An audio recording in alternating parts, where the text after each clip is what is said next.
La semana en RCR. Actualidad, entrevistas, comentarios del acontecer nacional e internacional en la semana de RCR TV. Bien, vamos, Carlos, a tomar ya contacto y como siempre le agradecemos a esta hora al doctor Herbert Cuba García. Él es especialista en política de salud pública, comentarista del portal Opinión El Montonero y también comentarista en La Semana en RCR. Qué gusto saludarlo, doctor Herbert Cuba. Bienvenido a RCR y La Semana. Muy gentil. ¿Cómo está usted? Muy buenos días y un saludo a nuestro amigo Carlos Cabrera y a usted, señor José Hernández, y a través de ustedes a todo el país. Comencemos por lo que hemos presenciado en los últimos días, ¿no? Mensaje a la nación, ayer lo del desfile militar, que en cierta medida ya grafica la situación en la que se encuentra el gobierno, ¿no? Me gustaría de inicio que nos trace más o menos una apreciación, cuál es la situación, cómo observa en estos momentos el país. Mire, me gustaría ver el país en 4 escenarios distintos. Un primer escenario, el tema de lo que ha sucedido en la Fiscalía durante el año, durante esta semana, y el rol protagónico que ha ocupado esta para señalar a los temas de corrupción del gobierno. El segundo escenario, quiero presentarles el tema de la calle. Si bien es cierto, han habido 2 marchas, una el 27 de apoyo al gobierno y otra el 28 de crítica al gobierno y pidiendo la salida del presidente. Ambas no han sido grandes, ni mayoritarias, ni contundentes, y todavía demuestran que la calle no está lo suficientemente, digamos, caliente como para tomar el pulso de lo que ocurre en el país. El tercer escenario es el escenario del Congreso, que luego de la elección de la mesa directiva por el presidente del Congreso, ha quedado demostrado que la oposición sólida es 53 votos, que ha demostrado que los 37 votos de Perú Libre blindan todos juntos al presidente. De eso, los otros grupos de izquierda que están dispersos también blindan al presidente, y dentro de los partidos de Acción Popular hay una fracción fuerte de 8 o 9 congresistas que también brindan al presidente, con lo cual tenemos nosotros una sólida cifra del 53%, que es lo que reitera lo que señalamos con anterioridad, de que pase lo que pase con el presidente, esa cifra no va a cambiar, porque son votos ideológicos, no son votos de coyuntura, no son niños, no son guarderías, no son eso, sino son votos sólidos ideológicos que le dan que mantienen esa posición dentro del Congreso, que siguen apostando a lo que sería la Asamblea Constituyente y siguen apostando a la modificación del capítulo económico de la Constitución Política.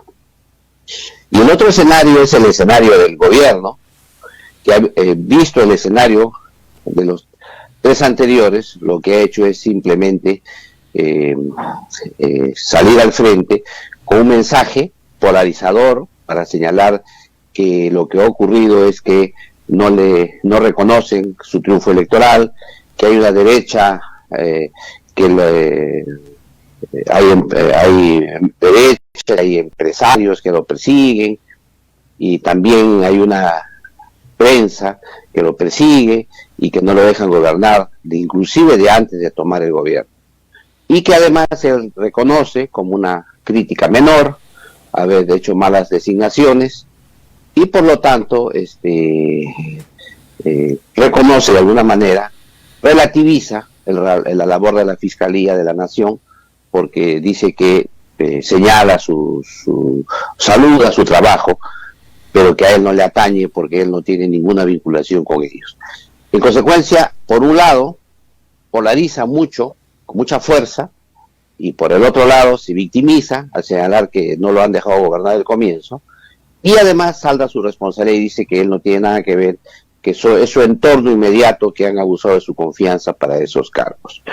Y por tanto, entonces, lo que plantea es una medida, una tregua, porque finalmente su discurso ha sido un discurso que ha abandonado, digamos, sus banderas primigenias, que se tenían, y ha mencionado que la Asamblea Constituyente ya la presentó al Congreso, pero que ha sido archivada, por lo tanto ya no ha redundado en ese tema, y tampoco ha señalado otros aspectos que podrían poner en apuros al modelo económico del país. Entonces he lanzado como una tregua para decir, bueno, ahora no tienen ustedes mayoría para tomar medidas contra mí, pero yo tampoco voy a atizar esas contradicciones, por eso es que ha lanzado un mensaje anodino, lleno de cifras, fuera de contexto, y además señalando algunas mentiras, ¿no?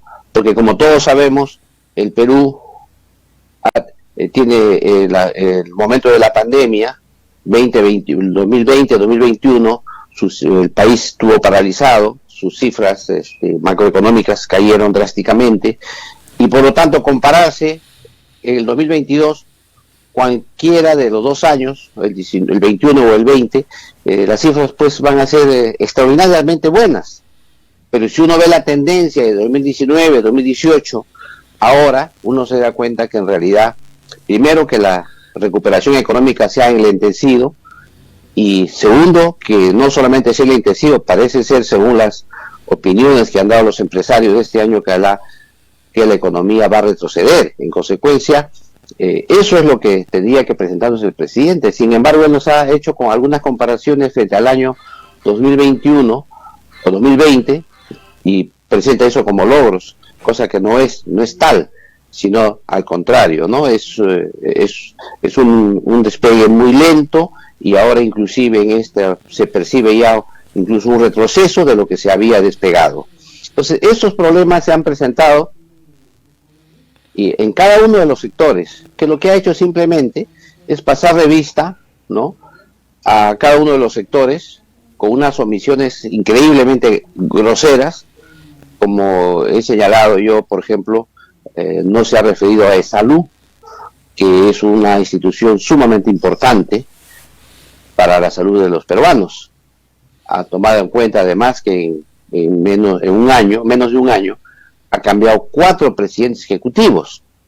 No nos ha dado la explicación, por ejemplo, por qué designó al señor Caruapoma, por qué lo sacó, por qué luego puso al señor Gino Dávila, luego lo sacó en menos de un mes, puso después a un doctor Fonseca, y después de 100 días lo ha sacado, ha vuelto a reponer al señor Gino Dávila en el cargo. Esos vaivenes que, como sabemos, hacia abajo, porque salud es una institución de salud jerarquizada, como serían las Fuerzas Armadas, como sería la Policía Nacional, o como sería la Fiscalía de la Nación, son instituciones muy jerarquizadas. En consecuencia, cuando tú cambias al presidente ejecutivo, cambia su gerencia general, y hay cambios en cascada hacia los funcionarios de menor rango. Entonces, en una institución, esa cantidad de cambios lo que genera es una enorme desestabilización, y se genera pues los problemas que hoy día tenemos en la atención de salud. No ha dicho, por ejemplo, que antes de la pandemia salud atendía 1.800.000 actos médicos diarios. Sin embargo, en estas alturas todavía no llegan ni siquiera a 950.000, y esto es una cosa que tiene que resolver en el más breve plazo, porque ese saldo de pacientes que no se atienden son precisamente aquellos que son los que claman, y son aquellas víctimas, digamos, de la falta de recuperación económica que tiene el país. Por otro lado, también hay que señalar que esta caída o retraso en el despegue económico hace que esta institución, que vive de los aportes de la planilla de los trabajadores, tenga serios apuros, y es una institución que mueve un presupuesto enorme de 11.000 millones de soles, que influye directamente en el ahorro económico de toda la economía nacional. Y esto no lo ha mencionado. Y así como esto, hay otros aspectos en otros sectores que ha pasado por alto, y solo se ha referido a cosas muy concretas, esporádicas, sin llegar al fondo del tema, porque su intención ha sido el inicio, el mensaje claro ha sido el inicio, polarizar con un sector de la derecha y con la prensa, victimizarse declararse inocente y finalmente tender una mano para decir, señores, no modificó nada, pero déjeme así como estoy, abandonando inclusive sus banderas políticas de la campaña electoral con la finalidad de pasar este trance en el Congreso de la República. Pero quizá el fardo más pesado que tiene el gobierno, doctor Cuba, en estos momentos es la corrupción. Ya parece ser que el presidente hoy vive más aterrado que antes, ¿no?, con lo que está haciendo el Ministerio Público. Yo creo que tarde o temprano al presidente de la República le van a pasar la factura por todos los hechos que se van conociendo. Si bien es cierto, el discurso, el mensaje ha sido totalmente anodino, sin importancia, en lo que hemos visto ayer, ¿no?, en el desfile militar, si se puede llamar desfile militar, ¿no?, pero el presidente tiene en estos momentos una carga pesadísima. Ya no va a poder eludir a la Administración de Justicia, porque probablemente se venga una investigación más por el caso ya de su familia directa, ¿no? Ya, pero ahí hay un problema, amigo José. Lo que ocurre es que todo eso pasa por la interpretación constitucional y la inmunidad y la protección que tiene el presidente. Es cierto que los casos son escandalosos. Sin embargo, esto tiene que aplicarse en el Congreso de la República. Y como hemos visto anteriormente, tiene 53 a 55, podríamos contar inclusive, de blindadores en el Congreso que no hacen mella cualquier denuncia llegue ahí. Pero hay un dato adicional. Tienen que enmarcarse en lo que permite la Constitución Política del Estado. Y en ningún momento la Constitución señala que por estos casos se pueda ser vacado o pueda ser excluido el presidente. Por eso es importante que el Congreso, en este caso, estos 53 o 55 blindadores, puedan cambiar de opinión, mirar las cosas de otra manera, ponerse a tono con lo que quiere la población. Hemos visto en las encuestas, por ejemplo, que el presidente Castillo ha perdido aceptación, sobre todo en los lugares donde tenía amplia mayoría, que es en el sur. En las encuestas dan un bajón enorme en el sur, que era su bastión electoral. Eso solamente pone en evidencia que no hay una sintonía del gobierno con lo que quiere la población, a pesar de sus viajes, de sus visitas que ha hecho, de su enorme campaña política que ha hecho a nivel de todo el país, sobre todo en las regiones donde tenía respaldo. Esto no ha sido revertido, esta caída brusca de su aceptación. Lo que sucede es que, si es que los partidos políticos, incluyendo a la izquierda, no se dan cuenta de que existe una polarización inadecuada, que no es útil para el destino del país, y no ven una salida a esta circunstancia, creo que las cosas van a seguir perjudicando a los peruanos, aunque, como hemos visto, la calle todavía no se pronuncia como se esperaba que lo hiciera. Yo creo que esto solamente nos hace lamentar que cuando la calle salió con fuerza, que fue ese día del encierro inopinado que nos propició el presidente de la República, un encierro que la población salió masivamente a protestar y que pedían la salida, y que el Congreso, en lugar de hacer ejercicio de esa masa en la calle y tomar decisiones dentro del hemiciclo, lo que hizo fue ponerlo en la sala Grau, hacer una reunión con varios congresistas, lo abrazó, lo blindó, lo protegió, y cuando ya pasó la marea popular, recién el presidente salió con la promesa de que iba a derogar un decreto, el decreto que había dado la inmovilización obligatoria, que no lo hizo tampoco al final.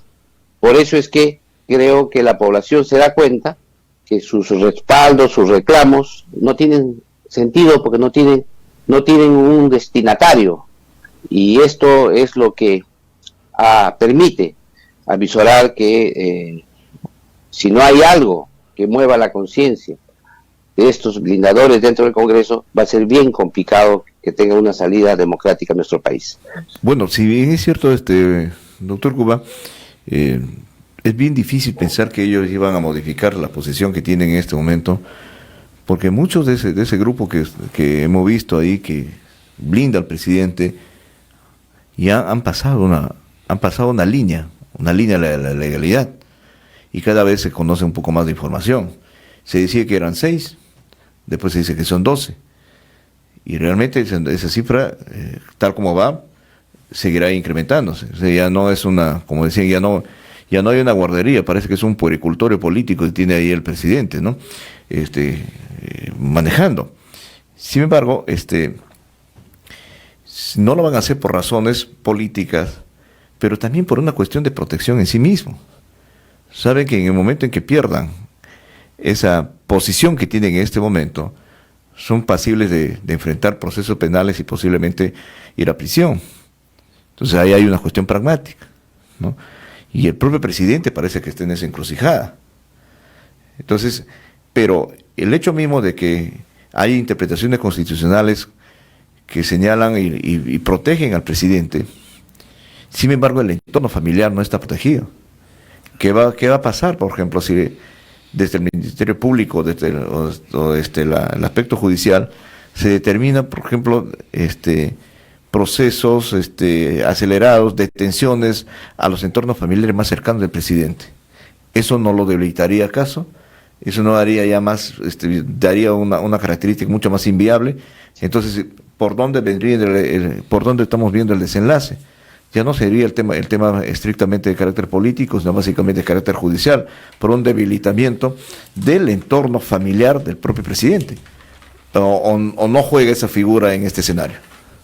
Mire, en cuanto al primer tema que usted ha señalado, del tema de los niños, lo que la población no debe saber es que al margen de corrupción o no corrupción, de niños o no niños, Acción Popular y algunos otros partidos que han entrado como llamado centro, inclusive con derecha, son de izquierda. Este sector de Acción Popular, por ejemplo, incluido su vocero, ¿no es cierto?, son gente que proviene de la cantera de la izquierda. Son una Acción Popular, pero de izquierda. Y ellos concuerdan plenamente con el tema de la Asamblea Constituyente, concuerdan plenamente con el tema del cambio del capítulo económico de la Constitución actual política. Por eso es que ellos son ideológicos. Al margen de eso, que se le puede agregar que son niños, que tienen vínculos con el gobierno, que reciben dádivas del gobierno, etcétera, ese es un capítulo aparte. Pero lo que yo quiero expresar aquí con toda claridad, que hay 53 votos ideológicos dentro del Congreso de la República, que son votos que están ligados a la izquierda y que ven que este gobierno es un gobierno de izquierda y que compra y se han asumido el discurso de que este es un complot de la derecha, como dicen, bruta y achorada, con una prensa que está totalmente comprada, y por lo tanto ellos asumen que están haciendo lo mejor, ideológicamente hablando, para el país. Esto es un tema que yo lo he reiterado en varias oportunidades, e inclusive he señalado que esa división que hubo dentro de Perú Libre era una división solamente táctica dentro del Congreso para poder tener mayor ventaja en el reparto de las comisiones o dentro del grupo de miembros dentro de las comisiones. Esto lo he señalado y esto se ha demostrado ahora en la última elección de la mesa. También se ha demostrado en todo el blindaje que ellos pueden ofrecer. Este es un primer tema que requiere que los partidos que están en este momento en la conducción asuman su responsabilidad. Los dirigentes de Acción Popular tienen que asumir su responsabilidad para ver cómo van a resolver el tema de los miembros de su partido. Igual sucede con los demás partidos. ¿O usted cree que, por ejemplo, lo que ha ocurrido con un candidato de Renovación Popular o también con la salida de ahí mismo de un dirigente que luego pasó por 2 partidos más y llegó a Premier de la República? O sea, todos esos temas son debido a que estos partidos que han entrado con el voto de la población que pensaba en respaldo a la Constitución política, han terminado en la otra orilla. Y son votos ideológicos. Basta escucharlos en sus discursos en el Congreso de la República para darse cuenta qué es lo que piensan. No solamente son gente corrupta. Por eso es que hay que señalar aquí con toda claridad el tema ideológico pesa. Y por otro lado, sí también es obvio, y lo ha dicho Bruno Pacheco, primero había niños, pensaban que 6, ahora son 12, etcétera. Eso abona adicionalmente, pero no nos debe distraer en el sentido de decir que si los amenazamos ahora, ellos van a cambiar de opinión. Yo tengo la certeza de que eso no va a ocurrir así, porque sus canteras ideológicas son claramente definidas. Aquí el rol es el de los partidos, el de los dirigentes, el tema de que el propio partido pueda asumir una responsabilidad interna de discusión y difusión y las posiciones que debe tomar un partido político para que ellos la asuman. Caso contrario, pueden ser expulsados, pero eso lamentablemente no ocurre, porque como ya hemos visto, ¿no? Hay discusiones todavía, denuncias inclusive, quejas en que los propios dirigentes de Acción Popular están involucrados en el tema. Por eso es que está sido muy adecuado de que en esta mesa directiva, en esta etapa tan compleja para Acción Popular, no haya ningún miembro en la mesa directiva. Sin embargo, es una tarea pendiente que tiene ese partido político en el país, que tienen que deslindar, que tienen que explicar cuál es su posición en esta circunstancia y cómo van a resolver eso, y cuál va a ser su salida al interior de ese partido político. Igual sucede con Renovación Popular. Yo creo que ahí se requiere una explicación. No solamente basta salir y no sé cuándo, tiene que hacer una explicación, porque se necesita que la población conozca con detalle. Igual podemos hablar de los demás partidos que de alguna manera casi han puesto en riesgo la elección de la mesa directiva, porque esa multiplicidad de candidatos de 4 listas ha podido poner en riesgo la elección de la mesa directiva. Sin embargo, finalmente ha primado la cordura y ha ganado una mesa directiva que, como todos sabemos, también tiene sus complicaciones. Por eso es que creo que lo que va a ocurrir ahora es que hay un cierto empoderamiento del presidente de la República en estas circunstancias después del discurso. Al contrario de lo que piensa la gente, que está moribundo, que ya cae, que es el último mensaje, que así nos tienen durante todo el último año. Cada día que pasaba había la idea de que ya se va el presidente. Y en esta circunstancia también quiero expresarles a ustedes que el presidente, después de este mensaje a la nación, ha salido fortalecido y creo que va a tener durante este periodo que hacer control de daños en lo que ha ocurrido. Probablemente lo que usted señala con claridad sobre el tema de la fiscalía le genere una serie de impactos a su entorno familiar y posiblemente ahí venga el tema del control de daños, y esto va a continuar mientras los blindadores del Congreso no cambien de opinión o los dirigentes de los partidos políticos no resuelvan sus contradicciones internas que tienen ahí. Ahora, tenemos en curso también otro aspecto sumamente importante, del cual en este momento ya parece que ni nos acordamos, que es las elecciones aquí nomás, dentro de 90 días aproximadamente, de las elecciones municipales y regionales. Y ya es como que como si fuese un evento totalmente lejano y sin mayor importancia dentro del escenario político del país. Mire, yo creo que las elecciones van a ser muy importantes y yo creo que va a reconfigurar el escenario político. Dada el comportamiento que tiene el Congreso, lo más probable es que los partidos políticos ahí representados puedan tener un castigo en el proceso electoral. Puede ser que los movimientos regionales sean los que aumenten su presencia en estas elecciones. Por otro lado, también hay que ver el comportamiento de algunos de los partidos políticos que ha tenido a nivel nacional, ¿no? Podemos aquí hablar de partidos con vocación municipalista de larga data, como Somos Perú o como el mismo Alianza Progreso, que posiblemente puedan tener una mayor representación debido a su comportamiento dentro del Congreso. Pero lo cierto es que si uno mira en conjunto el humor de la población, es probable que tengan una mayor simpatía por los movimientos regionales. Y ahí viene un segundo problema. Esta elección, con estos dirigentes regionales, va a darle mayor capacidad de manejo al presidente de la República, que va a poder contraponer ya una nueva asamblea de gobiernos regionales con el Congreso de la República, porque van a ser una nueva jornada de dirigentes regionales. Esto es contrario a lo que uno piensa, que va a poder debilitar el poder del presidente. Creo que, dadas las circunstancias como están puestas, le va a dar un aire más al presidente de la República si es que, como explicaba, no se toman las acciones adecuadas correspondientes. O sea, en términos concretos, doctor Cuba, usted, en estas circunstancias, tomando la foto hoy, por decir, usted le ve al presidente con más cuerda que antes. Exactamente. Veo con más cuerda que antes por varios motivos. Primero, que ha abandonado el tema de la Asamblea Constituyente. Segundo, que ha abandonado las grandes reformas que planteaba.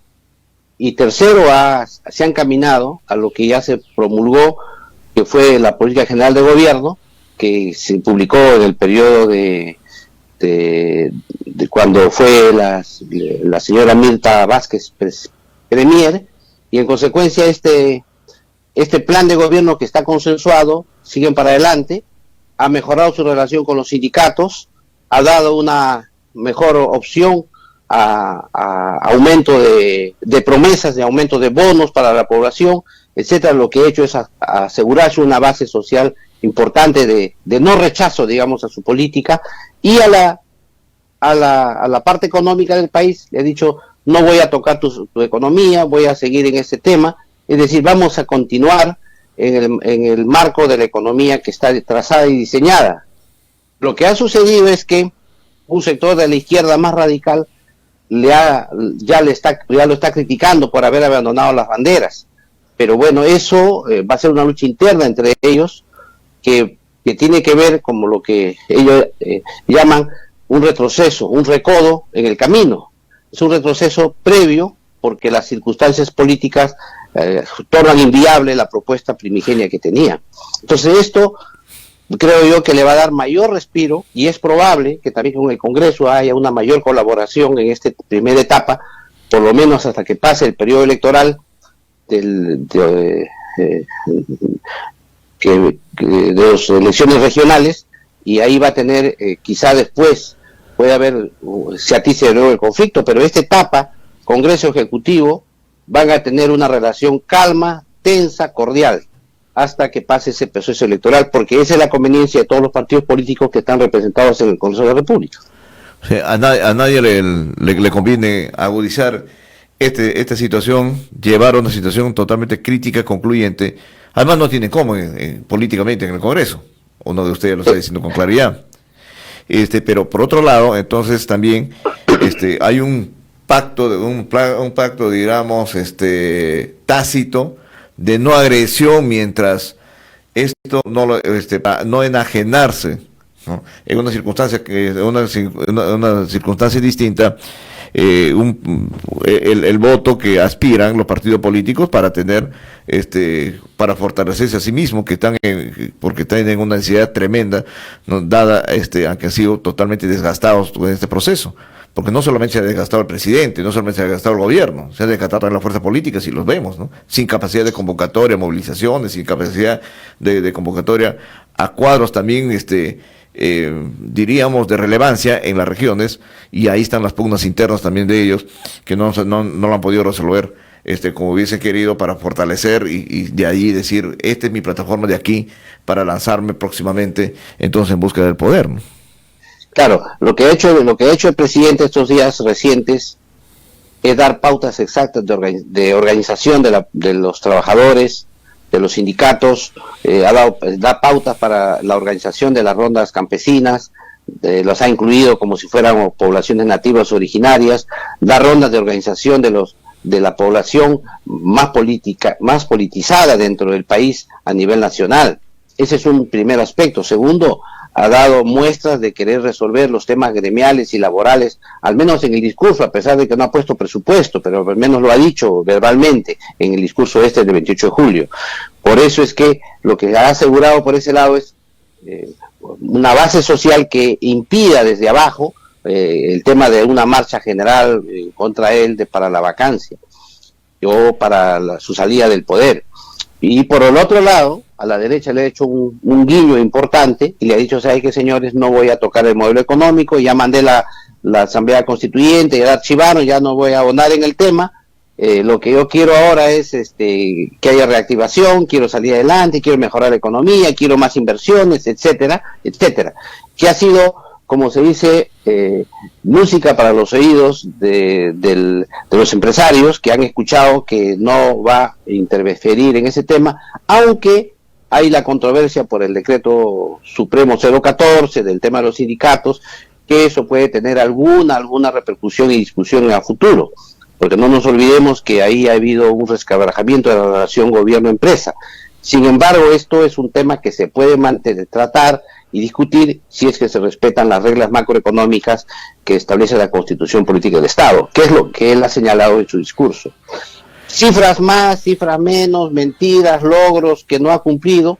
Yo creo que la esencia del discurso ha sido eso, ¿no? Polarizar para demostrar que él es víctima, luego señalar que es su entorno y él es inocente, y por último que él es realista y es pragmático, y que si ve que hay algunos aspectos que él ha planteado de su plan de gobierno que no se pueden cumplir, entonces él sigue para adelante, tiende la mano para seguir para adelante y gobernar el país. Pero y esto tiene una repercusión enorme, por eso es que todavía el discurso va a tener que ser complementado con algunas medidas concretas que haga el presidente para que esto que ha planteado en su discurso se convierta en caso concreto. Y por ahí hay algunas propuestas. Alguna de ellas es un cambio de gabinete, un primer ministro que tenga una visión distinta, que no sea ideológicamente complicado, que pueda ser más pragmático, que pueda concertar con las demás fuerzas, ministros con mayor vuelo en cada uno de los sectores. Eso le va a dar respiro al propio gobierno y también a la oposición, que está en estos momentos desgastada y que está mirando las elecciones de regionales con mucha ansiedad, ¿no? Ahora, sobre eso ya entonces viene otra discusión, ¿no? La parte económica, ¿no? Entonces las principales fuentes de ingresos que ha tenido el país, bueno, como en la actividad minera, está bastante resentida, diríamos, ¿no? En este tema. El tema de la Bambas es un tema emblemático que está golpeando fuerte hacia afuera, ¿no? Sobre este tema de la inestabilidad política que hay en el país, ¿no? Y el cambio de reglas de juego que se está dando. El tema de la agroexportación, que en un principio se manifestó muy sólido y que ahora también, dado las turbulencias, no solamente en el Perú, sino en el mercado internacional, el tema de los fletes y el tema de las crisis en otros mercados, está golpeando muy duro, ¿no? Y el tema, por ejemplo, de la exportación de determinados tipos de productos, en los cuales se habían logrado y se lograron mercados muy, muy interesantes, como dicen, está en picada en este momento, según la versión de algunos agroexportadores importantes que tiene el país. Entonces, esto configura quizás escenarios de una crisis que vamos a ver, pues, si este discurso, este escenario diseñado ahora, lanzado allí, puede ser capaz de manejar y de equilibrar. Sí, yo creo que su visión de yo creo que uno de los aspectos esenciales que tiene que resolver el presidente es la inversión en el sector minero. Esto es quizá la prueba de fuego. Si el presidente logra, después de este discurso de que va a respetar las reglas macroeconómicas de la economía, después de este discurso que ha tenido el presidente el 8 de julio, logra articular con personas idóneas, restablecer primero un reinicio agresivo de la actividad minera. Este es un primer aspecto. Y el segundo aspecto que usted ha señalado muy claramente y que creo que es contundente es el rol de la agroexportación. Y ahí también el presidente tiene que señalar con mucha claridad y precisión. Esas son pruebas. Y quizá la tercera la tercera prueba que tiene es que tiene que fortalecer la gerencia que tiene de todos los sectores de los ministerios. Si no mejora la gerencia, la ejecución presupuestal va a seguir siendo baja, la ejecución presupuestal pública, que en esta circunstancia tiene que liderar inicialmente mientras se mejora la inversión privada, porque la inversión privada está de caída. Por eso es importante que este giro que ha dado el presidente, porque es un giro estratégico importante, llámese como se le llame, este es un giro estratégico, y creo que este giro estratégico tiene una razón de ser, el realismo político, porque era consciente que la confrontación iba a ser inevitable y desgastante tanto para el gobierno como para la oposición. Este es un giro estratégico sumamente importante que esperamos que las fuerzas políticas sepan comprender, porque de lo contrario, exigirle al gobierno pruebas contundentes. Señor, ¿qué vamos a hacer con la minería? ¿Qué vamos a hacer con la agroexportación? ¿Qué vamos a hacer para mejorar la gerencia en los ministerios de salud? ¿Qué vamos a hacer para mejorar la ejecución presupuestal? ¿Qué vamos a hacer para que las prioridades nacionales establecidas en el Plan General del Gobierno se cumplan? Esto creo que es importante. Yo sé que no era lo que se esperaba, porque hay un desazón en todos los sectores del discurso del presidente o del comportamiento del Congreso. Pero es lo que tenemos, eso es el realismo y eso es lo que hay que mirar. Y el presidente ayer, finalmente, doctor Cuba, el presidente ayer, si apreciamos así, de manera, digamos, de cara a la realidad, ir allá a la Comandancia General del Ejército a hacer un desfile a puertas cerradas, no era pues, según lo que vemos, no era para dar un mensaje diciendo, ¿sabe qué? Sí, pues hay que celebrar las fiestas patrias, vamos a hacer el desfile porque no hay condiciones, se ha alegado una serie de cosas protocolares de salud y X motivos, ¿no? Sino para dar una demostración. Si bueno, los comandantes generales, ¿no?, de las Fuerzas Armadas y la policía nos están respaldando en esto. Yo tengo un respaldo institucional. No estamos en riesgo de esto. O sea, yo no corro riesgos de que aquí pueda haberse un rompimiento, por ejemplo, de la vida democrática, ¿no? Y yo leo las cosas al revés, amigo Carlos Cabrera. Muy bien. Creo que el tema ha sido producto del comunicado que sacó las Fuerzas Armadas en relación a las rondas campesinas. Creo que este tema ha demostrado con mucha contundencia la unidad de las Fuerzas Armadas, y esto ha llevado a que el presidente tenga que darse cuenta que no tiene en estos momentos un respaldo para poder cometer cualquier aventura inconstitucional. Y esta marcha, este procedimiento que he hecho a puerta cerrada ha sido para poder ratificar, consolidar estos cambios de giro que tiene que tener el presidente de la República. Creo que una vez más en este aspecto, creo que los militares han dado un mensaje claro a la ciudadanía. El presidente está aquí con nosotros, está en el Pentágono, es la autoridad nacional, pero él no va a ser ningún desatino al margen de la Constitución política del Estado. Yo creo que esa es una mirada distinta, pero que sigue en la coherencia del comunicado que sacaron en relación a las rondas campesinas. Pero en el fondo quizás es el mismo objetivo, ¿no? Lo que estamos diciendo es que en realidad el presidente está ahí en una foto, totalmente respaldado por las Fuerzas Armadas, sin la posibilidad de un rompimiento institucional, ¿no? Por las razones que fueran, impulsado por cualquier de los factores, pero está ahí. Y es el imagen lo que está proyectando es el país, ¿no? Y yo creo que ese mensaje que ha proyectado al país tiene que ver con algo muy importante, que es primero el respeto a la institucionalidad democrática, a la Constitución política del Estado, y segundo, a tratar de mantener la institución presidencial, porque finalmente al margen de quién está en el Palacio, hay una imagen presidencial que debe ser resguardada, porque es lo que nos asegura la unidad nacional, nos asegura la existencia del Estado como sujeto internacional. Por lo tanto, creo que ese manejo creo muy interesante, en lugar de hacer una marcha abierta que podría poner en jaque, digamos, incluso a los propios temas de seguridad nacional, se ha hecho en un ambiente más cerrado, pero que ha conseguido el mismo objetivo, dar a la población a comprender que las Fuerzas Armadas se sujetan al régimen constitucional y que el presidente tiene que hacer lo propio, ¿no? Por ser comandante supremo de las Fuerzas Armadas. No puede irse al margen de la Constitución ni hacer planteamientos que desborden el sistema democrático que tenemos instituido. Aunque algunos quieren ver, por ejemplo, que hay fisuras dentro de las instituciones de las Fuerzas Armadas, pero que eso tendrá que hay un proceso de decantación interna que, ese se procesará internamente. Pero ahí hay una imagen que habría que mirar, más allá entonces de la euforia política misma, ¿no? Y de las miradas que en realidad van a decir, aquí algunos están calificando a los comandantes generales de felones, de traidores, y esos términos que se están empleando en este momento, dentro de esta agudización de una crisis y del lenguaje político que está totalmente encrespado, ¿no?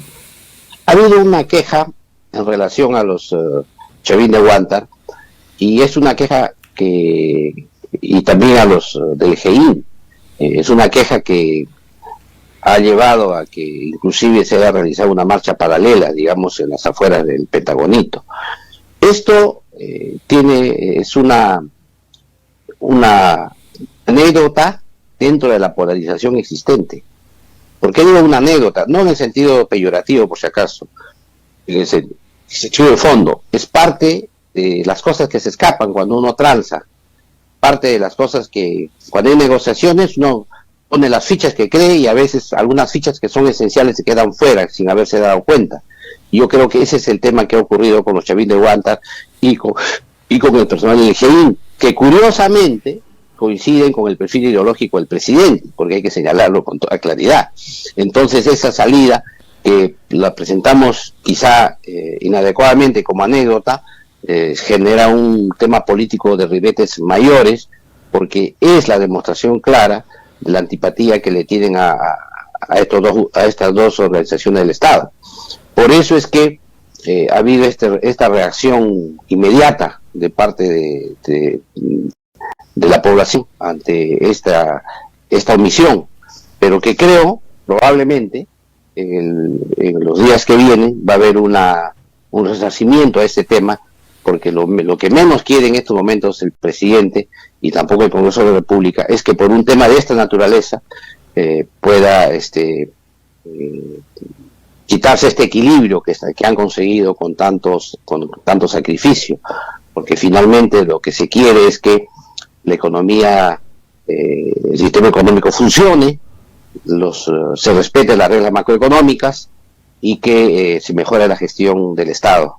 Y si el presidente lo ha anunciado en el mensaje, hay que tomarle la palabra, y lo que hay que hacer es exigirle, eso sí, ahora, pruebas de esa constricción, y esperamos que en los días que vienen esto se dé.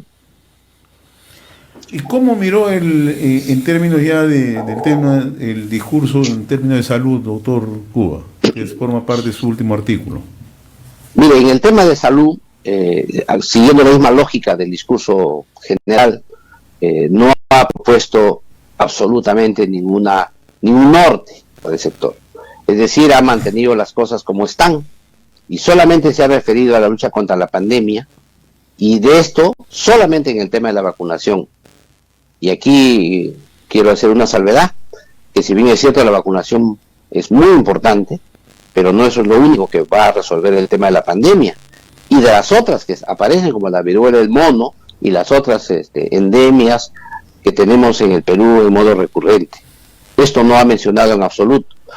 Y el segundo tema dentro de esto de la vacunación ha llamado la atención, que señale que son las poblaciones nativas o originarias las beneficiadas, cuando todos sabemos que precisamente han sido las rezagadas las que menos vacunas han tenido y las que el menor porcentaje se ha llegado a su cobertura. Más bien al contrario, que debería haber hecho aquí un mea culpa, haber hecho una autocrítica y haber señalado que va a reforzar eso, que está bien que lo haga porque se necesita, pero eso no es ningún logro. Por otro lado, también se ha referido a algunos hospitales que ya estaban en cartera, que ya están en construcción, que ya están incluso tienen leyes. Por ejemplo, el Hospital Sergio Bernales tiene una ley, el Hospital de San Juan de Lurigancho tiene otra ley, el tema del Hospital Lorena del Cusco, que es un tema de corrupción gigantesca que ocurrió en el gobierno del presidente Humala, que viene del año 2014 y que hasta la fecha no se resuelve, ha señalado que va a empezar este año a demoler y a empezar a construir, y otros establecimientos más que ya estaban en cartera, que no son ninguna novedad en el momento actual, pero que los ha restado por el impacto político que tienen, por ejemplo, el Hospital de San Juan de Lurigancho, porque su población es enorme, ¿no?, de más de 1 millón de habitantes. Por otro lado, también ha ido a temas más concretos, ¿no? Ha señalado el tema de la compra de medicamentos del cáncer, cuando todos sabemos que hay una aguda escasez de estos medicamentos en el Sistema Nacional de Salud.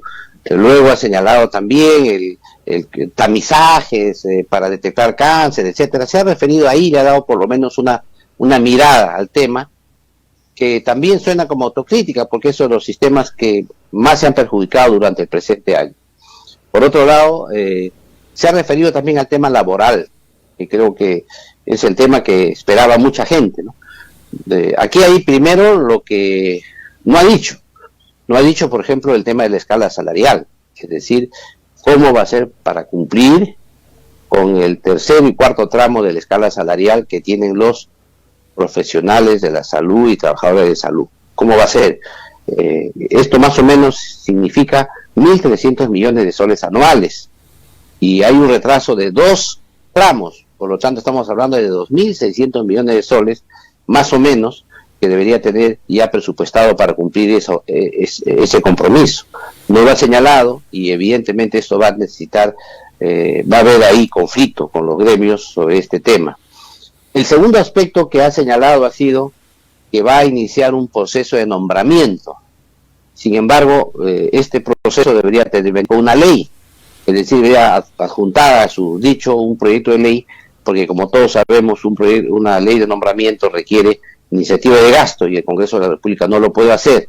Por lo tanto, aquí esto puede generar mucha expectativa, pero mientras no se vea en blanco y negro el proyecto de ley dado por el Poder Ejecutivo, no sabemos si esa propuesta se va a cumplir o si hay el dinero suficiente para cumplirla.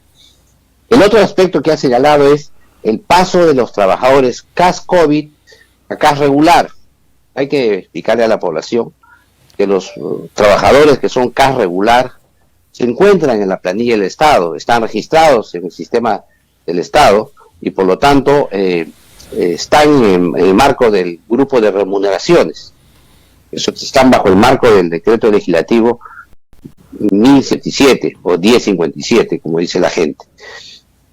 Sin embargo, hay otro tipo de CAS que se crearon durante la pandemia, que son los denominados CAS COVID, que no están dentro de la planilla estatal, se les paga por servicios, como conocidos antes no personales o por terceros, pero que tienen una especificidad porque sus contratos tienen tiempos de inicio y tiempos de finalidad, de fin, perdón.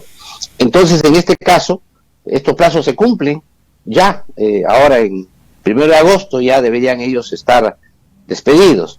Lo que llama la atención es que el presidente, el 27 de julio, haya observado la norma, el autógrafo, el proyecto de ley que había hecho el Congreso de la República, en lugar de promulgar la ley, y al siguiente día, el día 28 de julio, proponga que eso va a ser una realidad, que los CAS COVID van a pasar a CAS regular. Y además, sin tomar en cuenta que el día 1 de agosto ya se van todos a la calle porque se concluyen sus contratos. Entonces, esa propuesta es un poco incomprensible, porque por un lado no firma una ley que debería hacer efectivo esa promesa, y por otro lado el día 1 de agosto los despide a todos. Entonces, este tema es lo que ha generado controversia. Por eso es que el Congreso de la República el día de hoy sesiona para aprobar por insistencia esa ley que ha observado el presidente de la República, para aprobar que los CAS COVID pasen a CAS regular, de tal manera que el día 1 de agosto estos trabajadores no sean despedidos y al contrario empiece su traspaso ya al CAS regular y puedan entrar en la propuesta que ha hecho el presidente de la República del nombramiento de todos los CAS en modo progresivo a partir del próximo año. Creo que esto es lo que ha generado algún nivel de controversia en el sector. ¿Qué cosas no ha tocado el perdón, discúlpeme, me iba a preguntar algo, don José Hernández? No, siga, doctor, siga. ¿Qué cosas no ha tocado el presidente? No ha tocado de salud, que creo que era muy importante que el presidente nos exprese, nos explique por qué estos cambios introspectivos de 4 presidentes ejecutivos, nos expliquen cuál es el norte que debe tener la salud, cómo va a ser para aumentar su cobertura, su financiamiento, pero sobre todo para que se mejore los servicios que se entrega a la población, que por lo menos en el corto plazo se logre el número de actos médicos que se realizaba en el año 2019 y luego cuáles van a ser las medidas para corregir y seguir incrementando la acción de la población afiliada.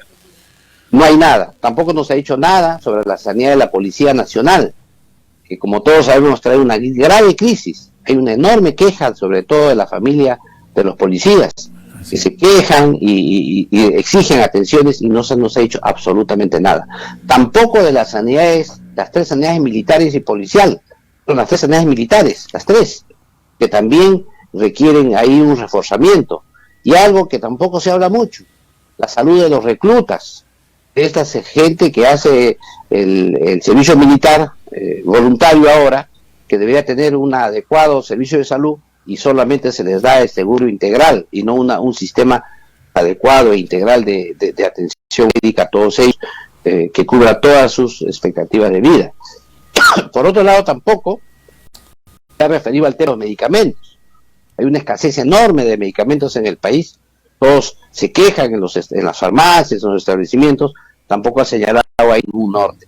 Creo que en general el tema de salud ha sido dejado de lado, solamente ha dado algunos aspectos puntuales para, como se dice, llenar el espacio del sector salud dentro de su discurso presidencial.